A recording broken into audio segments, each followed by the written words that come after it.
Hello everyone, welcome to cafe mate. So आज हम करेंगे class 12 English poem first my mother at 66 by Kamala Das.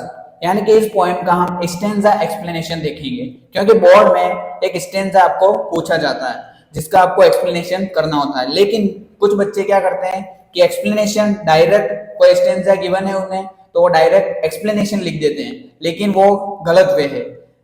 Right way क्या है मैं आपको बताऊंगा, क्योंकि राइट वे लिखेंगे तो आपको फुल मार्क्स मिलेंगे और सिर्फ एक्सप्लेनेशन लिखेंगे तो आपके नंबर कट जाएंगे। तो फुल मार्क्स स्कोर करने के लिए इस वीडियो को एंड तक जरूर देखना। तो माय मदर एट 66 का पहला स्टेंजा हमारा क्या है, और आपके लिए और एक और बात कि आपको मेरी जो राइटिंग है वो कैसी लगती है वो मुझे कमेंट करके जरूर बताएं, और मैं भी देखूं मेरी राइटिंग कैसी है, वॉट एवर।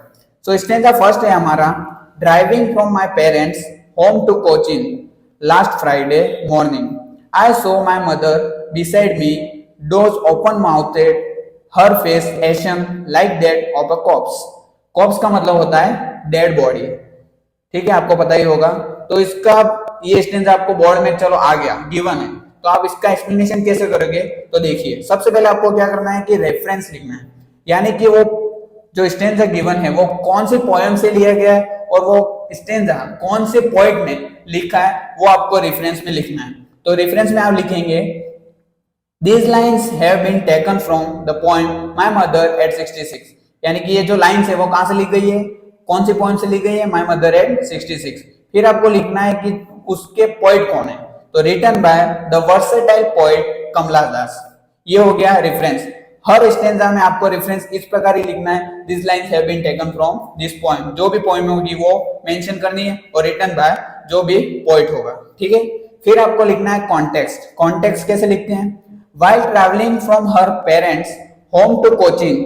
कॉन्टेक्स्ट में आपको क्या करना होता है, ये कॉन्टेक्स्ट मैंने कैसे लिखा मैं आपको बताता हूँ। जैसे कि ये स्टेंजा गिवन है, इस स्टेंजा में आपको इस स्टेंजा को शॉर्ट वे में एक्सप्लेन करना है, यानी कि मिनिमाइज करके इस पूरे स्टेंजा को 2 या 3 लाइन में आपको एक्सप्लेन करना है।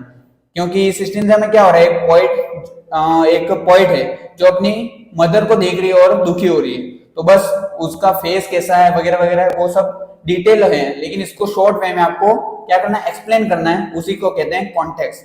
तो कॉन्टेक्स्ट में आप लिख सकते हैं, while traveling from her parents home to Cochin, the poet deadly looks at her aged mother, wrinkled and colored face. She realized that the old age now was reflected on her face. तो ये हो जाएगा simple सा context. Context के बाद आपको लिखना है एक्सप्लेनेशन। एक्सप्लेनेशन का मतलब होता है कि जो स्टेंजा, ये जो स्टेंजा है उसमें कंप्लीट डिटेल में आपको एक्सप्लेन करना है उस स्टेंजा को। तो कैसे करेंगे, तो कंप्लीट एक्सप्लेनेशन कर देना है। तो मैंने यहाँ पर एक्सप्लेनेशन किया है, जैसे कि इट वॉज लास्ट फ्राइडे, जैसे कि यहाँ पर लिखा था driving from my parents home to coaching last Friday, तो मैंने मेंशन किया it was last Friday morning. Friday क्या था, मॉर्निंग थी। व्हेन द पोएट, यानी कि जब जो पोएट है वो कहां जा रही है, was driving with her mother, यानी कि अपनी माता के साथ, from her parental home to coaching, यानी कि अपने जो माता का घर है, अपने माता पिता का घर है, उससे कहां जा रही थी, कोचिंग के एयरपोर्ट पे, coaching airport. Her mother was sitting beside her, जो उसकी माँ है वो उसके साइड में बैठी थी, in the car. The poet looks wistfully at her mother who dozing open mouthed. She noticed that her mother's face is so lifeless and lost color, यानी कि जो उसकी मदर है वो कैसे स्लीपी लग रही थी और उसका माँ का जो मुंह है वो खुला हुआ था, और उसने नोटिस किया कि जो उसके माँ की जो फेस है वो बिल्कुल ही डल हो चुका है, बिल्कुल ही कलरलेस हो चुका है, लॉस्ट कलर।